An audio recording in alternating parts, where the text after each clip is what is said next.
Hello there, friends. Welcome back to another episode of Try New Things, where today what we're going to be working on is trying to protect some of our most vulnerable trees from the deer.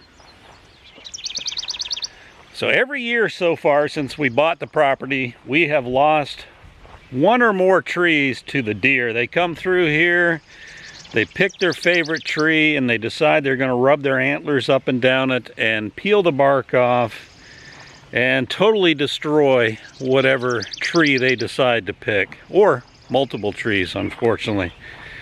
Now, they seem to prefer the ones that are straight and small, so about 2 inches in diameter or less. So what we're proposing to do, what we're going to be installing, is a temporary solution until the trees have a chance to get established and get bigger. Then I think our issue will resolve itself, because the deer really haven't picked on any of the trees that are much bigger than that. So here in the apple orchard section of the farm, you can see what I have been using are these thin gauge or small gauge metal cages that I made out of a roll of wire, and they do a lot better than nothing. One thing they do though is make it hard to trim around the base of the tree, as evident with this tree and the grass growing up through my mulch there. I got to get in and trim that back. Like, I even got some little apples started. Yeah, so they've worked all right to this point for the most part, but the deer still have decided to attack some of these cages. Now, I'm hoping this comes through on the camera, but here's an example of one of my cages that the deer still really wanted at this pear tree, and it is well mangled. And again, you can see at the base with the grass growing through. Because it's tough, I'm less likely to do the trimming that I need to do and keep everything clear around the base of the tree. So what have I come up with as a solution that'll last a few more years? Most importantly, protect the trees, but as a big benefit, make it easier for me to get in there and trim around the base. And my answer is a bigger cage with stronger gauge wire, bigger diameter. Here's another pear tree. And at the bottom, I've been leaving about a foot off the ground so I can get in there with the trimmer quite easily as I go around the yard. It's a lot more sturdy, and it's held up with these T-posts versus just a few pins into the ground at the base. So today I've got to make a few more of these so that I can do my apple trees.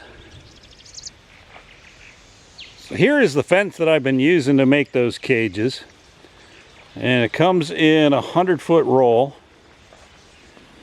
So how I make this is I unroll it and cut off a 10-foot section, roll it back on itself so it just overlaps a couple of the squares, and then use some metal wire to tie it back together, and then use the T-post, drive 3 T-posts into the ground and mount it to the T-post just like you would an ordinary fence.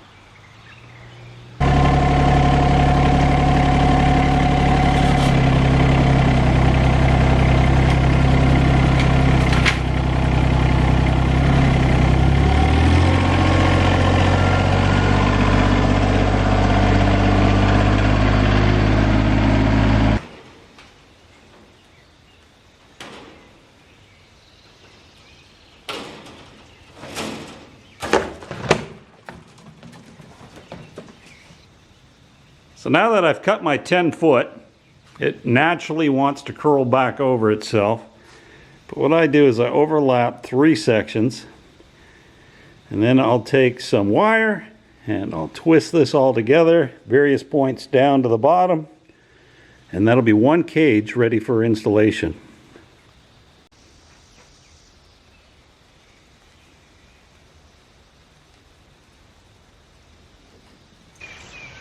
So we've gone ahead and we've installed the T-post. Now all we got to do is put the cage over the top and connect it to those posts.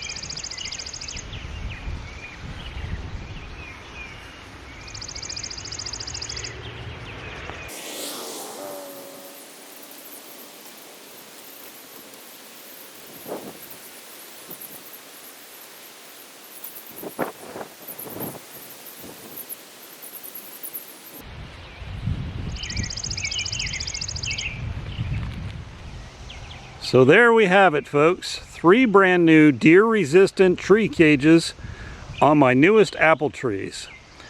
Now I've got to come back and put some wood chip mulch at the bottom, and I still have a dozen more apple trees to do up through there. But that's going to do it for another episode of Try New Things. Hopefully you've learned something from this video. Whether you've learned you want to do this someday or you want to try something else, the choice is yours. If you have any questions or comments about this video or any of my videos, as always, put the comments below.